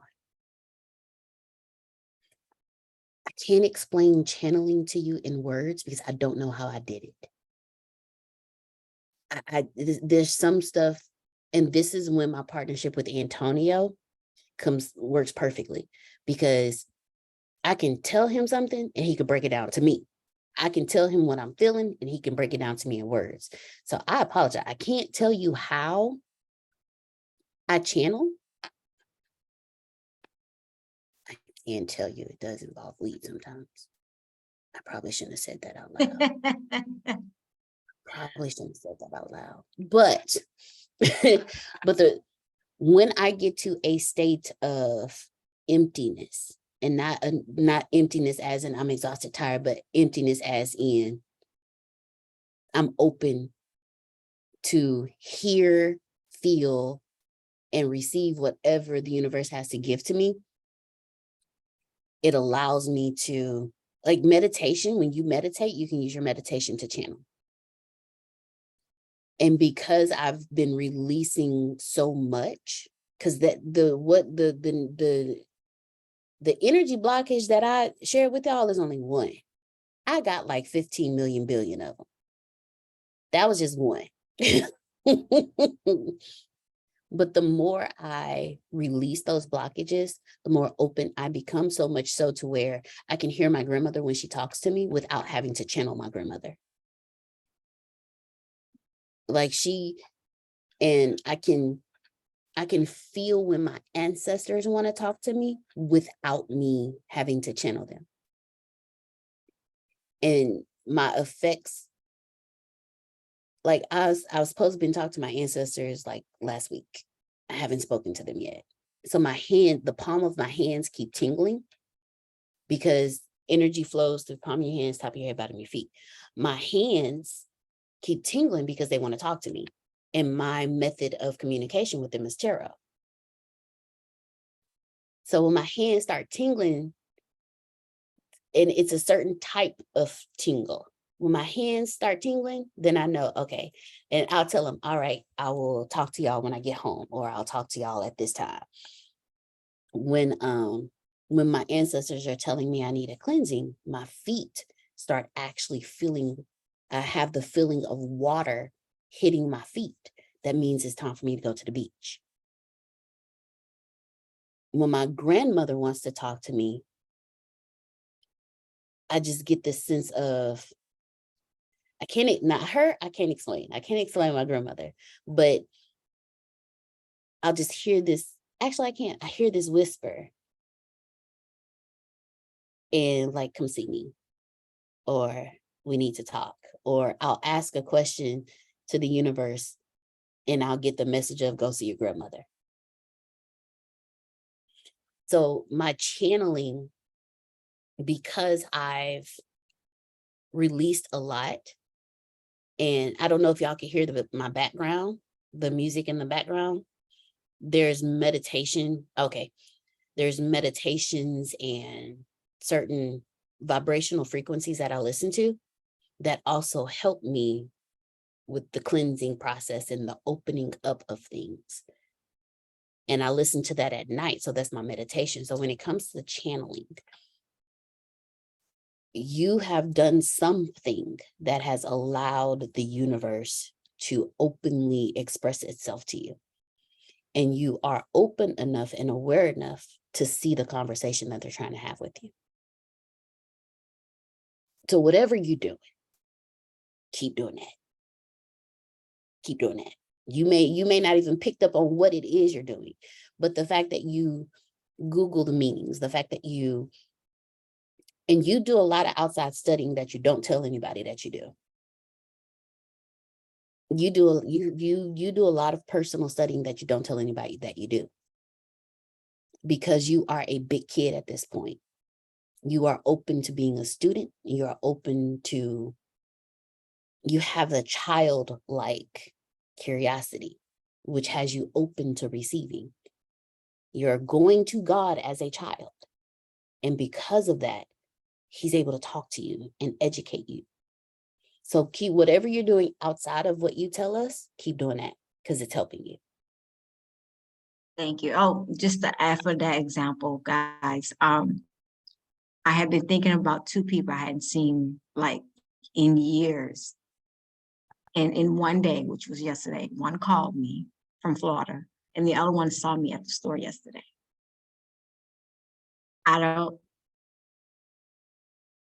So that's why I was diving deep into this. Did I channel them for that to happen? You know, like that. But on another note, thank you, Deanna. I'm definitely going to keep looking into that because I want to fully understand what I'm doing, if that makes sense. And then, Oh, it makes complete sense. Trust me. I know exactly what you're talking about. Therapy. Yesterday, Phil and Susan, we all of us were on the human consultants show, and we had the wins and challenges. And I didn't want to tell my challenge because one, I just didn't want to bring it up. And it was too much. At the moment, I don't think it was appropriate for me to talk about because the anger was there. So I decided to just share my wins, you know, that made me feel a lot better to share my wins than what I was facing within an hour before I got on the call. But the whole point of me mentioning this is because I'm seeking this peace and harmony in my life, and I enjoy my freedom. I may be doing a lot of masculine things like paying the bills and I honestly, I don't know what you would call masculine feeling based off of that, but I really feel like a weight is on my shoulder, but I love the weight because I'm walking in freedom at the same time, not having to someone tell me where to go, how to go, you know, just in prison. I feel free doing what I'm doing right now. But what I was trying to mention is yesterday, I feel that there needs to be a change, and maybe y'all could help me figure out how to get this done. But in order to keep the peace in the relationships that I have, one, I want to have a better relationship with my child's father. And it's, Deanna, when you was talking about how you and your mom, y'all were like this constantly, we are constantly like this. And I feel like that's not a proper way to raise my daughter, or to, she knows, she says, Mom, she's like, y'all, why y'all can't get along? She's like, y'all at each other's throat within an hour of when y'all see each other.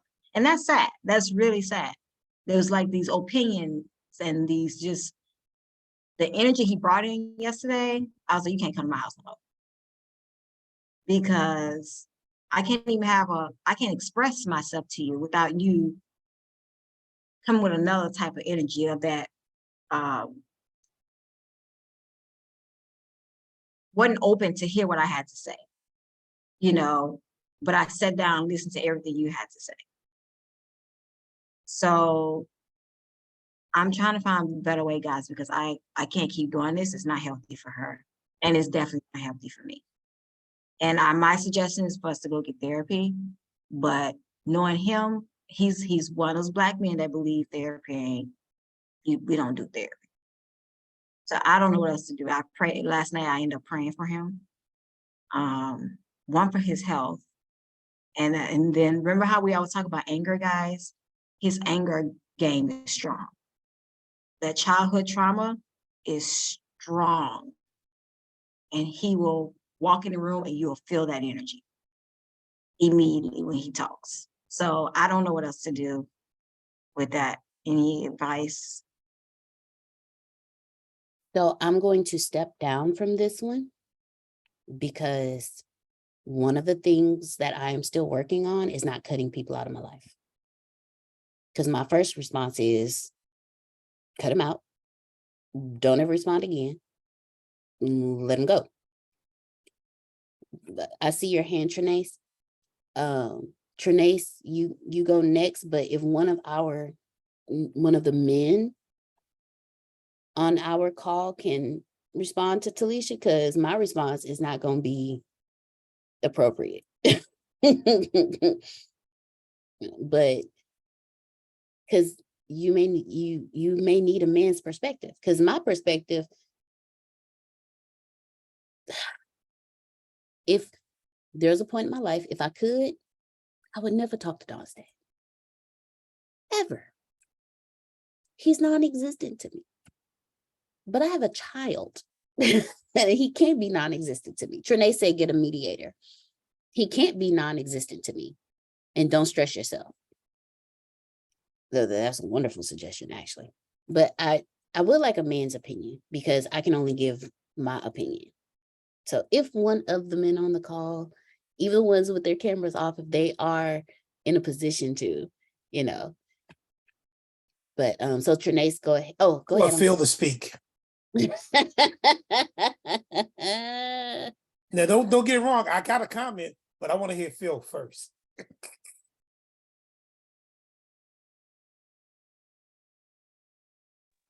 Go ahead, Trinace.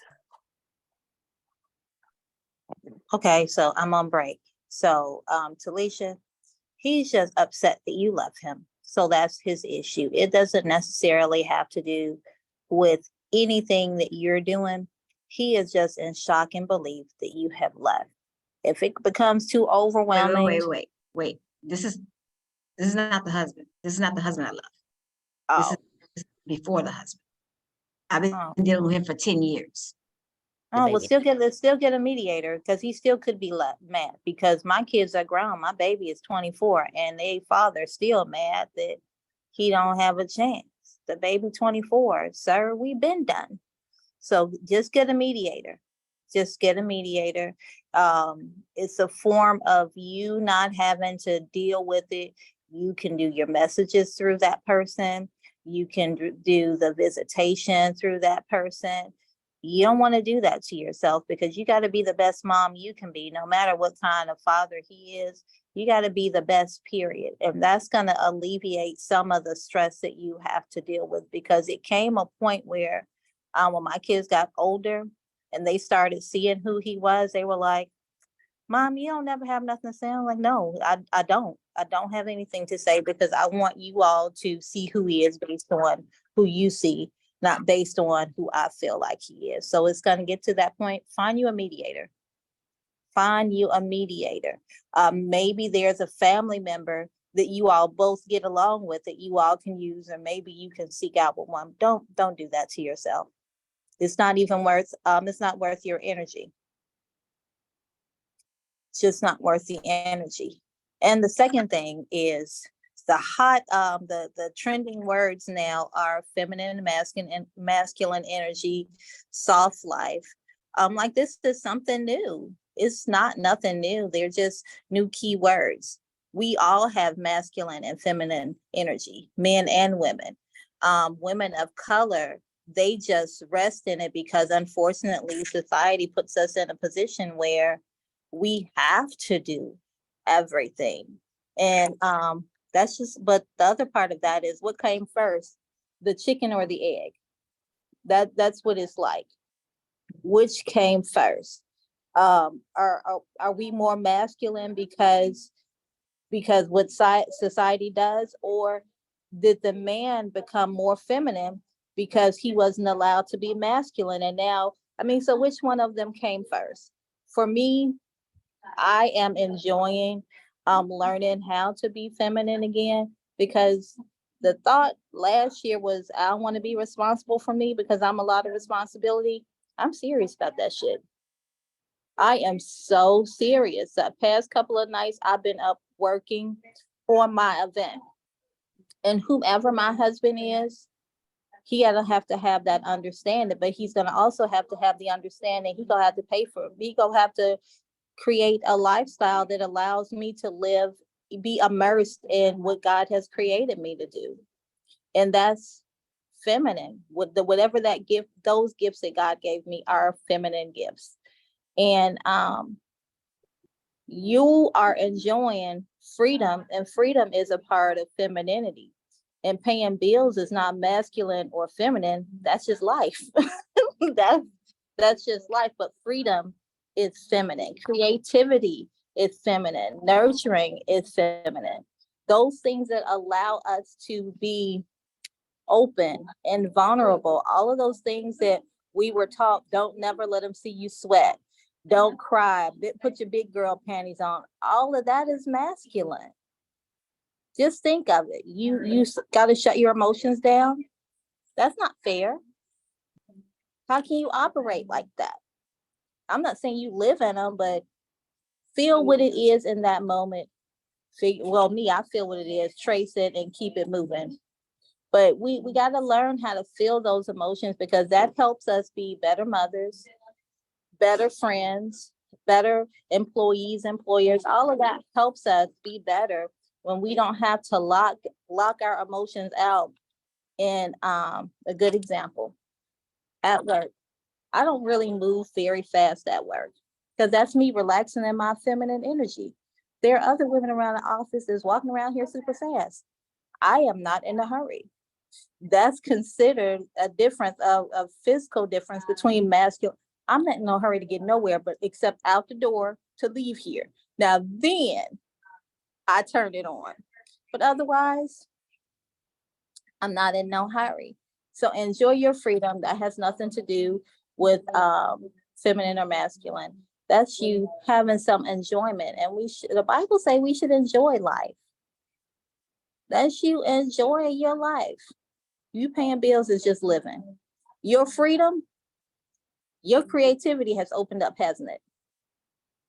Your thought process has opened up. All of that comes from accessing femininity.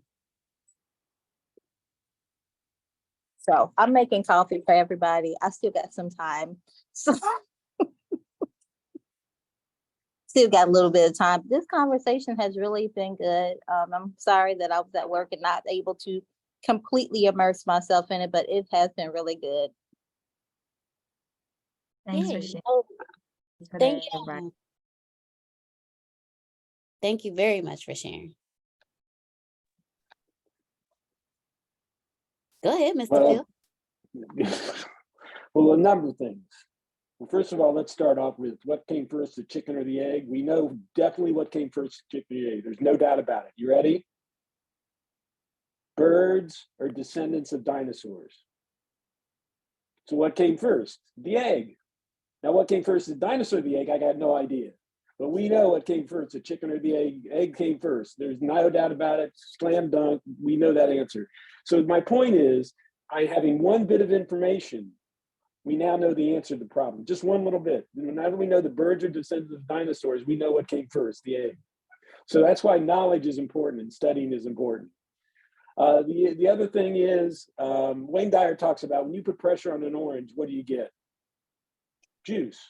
Does it make any difference what kind of pressure? Hit it with a hammer, run over with a car, put it in the food processor. The only thing that's going to come out of that orange is what's inside of it. Well, that's the same thing about us. When the pressure's on, it does make any difference what kind of pressure. Financial pressure, relationship pressure. What comes out of us is what's inside of us. So we need to start, if we don't like what's coming out, we need to start putting something different in. And also when you're dealing with other people, you have to understand the same thing with them.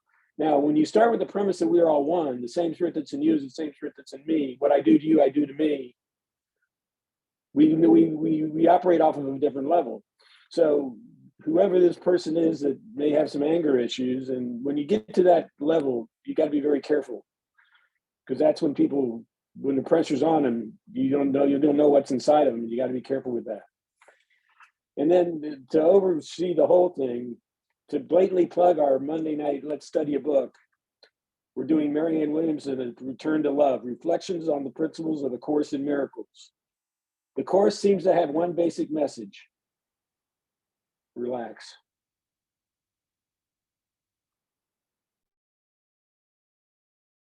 Thank you, Uncle. Look, I was about to say, thank you, Uncle Phil.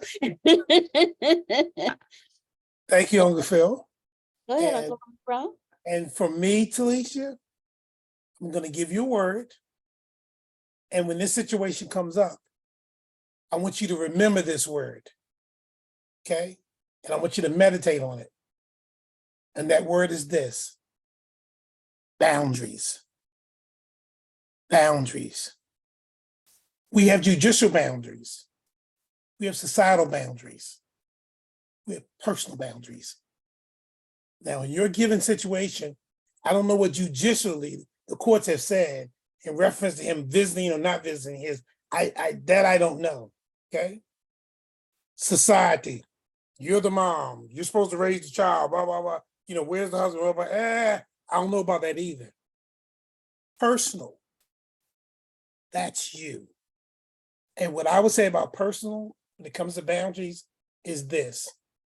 Number one, nobody can question your love for your daughter, period. And I believe that the biggest trauma you're having is knowing that you want your daughter to grow up and to be exposed to those things where she can make an informed decision about whether they're for her or against her. When that doesn't exist, there is confusion. And because you are her quote unquote sole protector, it drives you crazy when you can't make sure that that's presented before her. When this individual comes into your life, he creates confusion because that's who he is. We get that. But we go back to boundaries again. And I loved what Trinae said about a mediator. But because the other individual who you were with for a while has moved on, you've got some freedom right now. And it feels good, but you don't have all the freedom that you desire. And you deserve it. It's your birthright. And I want you to have it. Now, what's going through my mind is that he might be crazy, but I'm hoping that he's not stupid. Because Talisha, I believe you have more power than you give yourself credit for. That's just me talking. I could be wrong. But without your daughter present, I would have a conversation with him that first gets his attention. The reason why my parents were so effective with discipline with us, the first thing they did before they ever whooped us, they got our attention. So when they got our attention and they whooped us, I got very few beatings because they first had my attention. And I believe that when you get people's attention, then that affords you the opportunity to communicate with them, whether they want to receive what you got to say or not. Right now, you have the primary custody over your daughter 24/7, whether you let him stay with him on the weekend or whatever the case may be. You're the one that's basically raising him and allowing him time to come and spend time with her or pick her up or whatever you do. What I will make very clear to him is, right now, things in my life have gotten better. And I plan to allow them to keep getting better so I can continue to raise my daughter the way I think she should be raised. I want her father in her life. But if what you bring to the table is a bunch of mess and a bunch of SHIT, that's not good for her. And I will do whatever it takes, even to the last breath in my body, to keep her from having to deal with that. And I don't want to do that because I think it's healthy and necessary for her to know who her father is and to grow up with that in her life. But you better believe something. I will do what I got to do for her welfare. And if you come here with that mess, guess what? I ain't got time for it, and I'm not gonna, and I'm being honest with you and open with you, because that's how much I love her, and I'm willing to die for her. And you need to understand that, because I'm serious. Because of that, it's been 10 years, because of the way that relationship has been gone all these years, he doesn't respect your authority. He doesn't respect your love. He doesn't respect you being over your daughter. I'm the father, you're gonna let me have access. Really? You may need to get a third party. You may need to do things up, but I say boundaries because I want you to know that those boundaries are yours. Your love for your child is yours. And you got to protect that. And he needs to know that you will, whatever means necessary, that's what I'm going to do. Because here's the bottom line, Talisha. If you don't do that, you're not going to be happy. And if you're not going to be happy, she's not going to be happy. And you're here to make sure that she grows up to be the woman she's supposed to be, whatever that takes. Now, it's up to that individual, that professionally stupid human. It's up to him to recognize that he need to come in a way differently than the way he's been coming. Because when you try to tell people what they got to do and what they don't do, that they're resistant to that. But you ain't got to tell him what he got to do. He needs to know what you're not going to do. Those are your boundaries. And that's your supervision over your daughter. And for whatever reason, we haven't gotten his attention. And Talisha, I don't know what it's going to take to get his attention. Okay? So your word from Jerome is boundaries.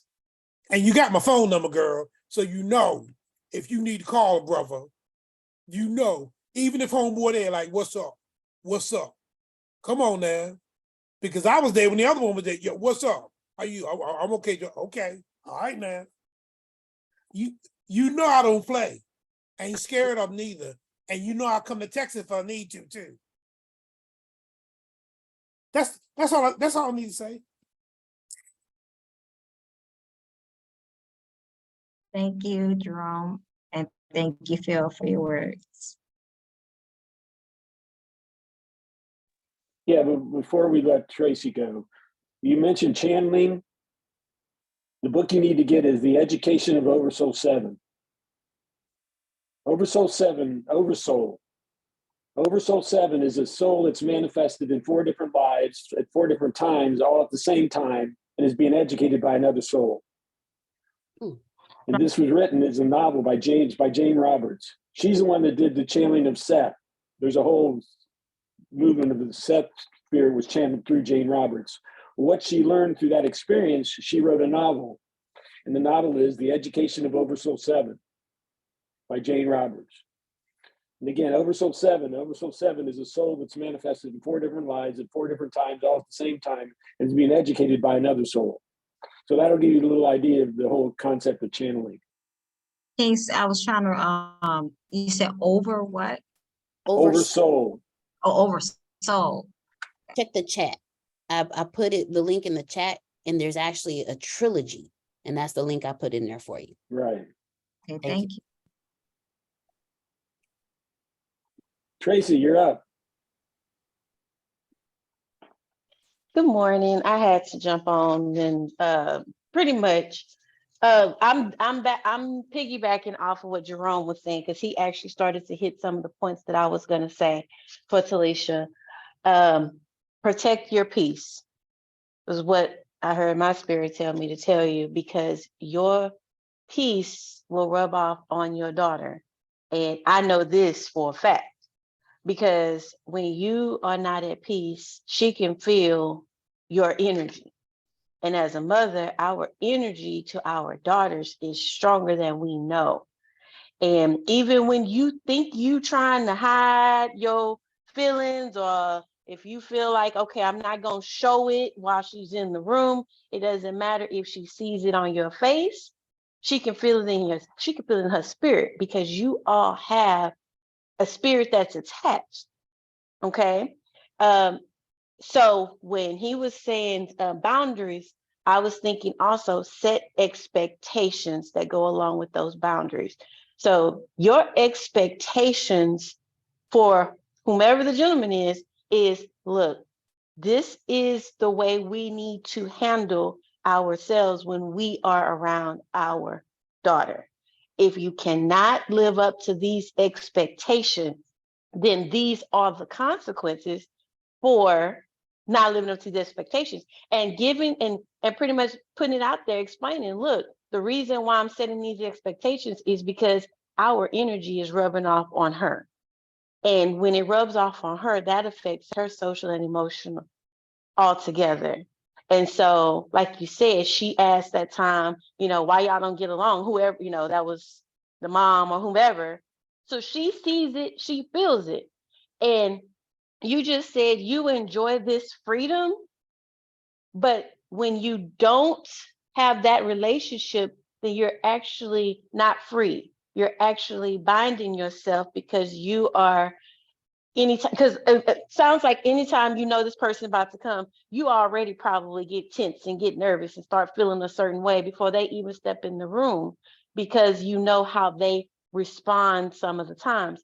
So with that being said, protect your peace, set the expectations, and then Deanna, I know you didn't want to say it, but I know sometimes people say, you know, well, you can't just cut people off. However, sometimes if people are not bringing peace into your life, and if all someone wants to bring into your life is chaos and confusion, then sometimes you may have to step away and say, until we can get on the same page and you're not disturbing the energy that I'm trying to bring to my daughter, we might have to take a moment where you don't come around. And those are just my thoughts. Praying for you. Have a good one, y'all. Thank you. One Yes. more thing, Talisha, document and journal. So if it has to come down to something legal, you can go back and refer. On this occasion, this happened. On this occasion, that happened. On this occasion, I had to do this. On this occasion, I was forced to do that. Bingo. So keep that in mind too. There you go. Talisha, would you like to respond to everyone? I just want to say thank you for all the inputs, because that was a weight on my shoulder last night, and I prayed over it. And so I guess today was the day God was like, here's the people that's going to answer that question for you. So thank you all for your input. All right. Well, I want to thank everyone for the amazing call today. Grace, if you can put out the alignment link.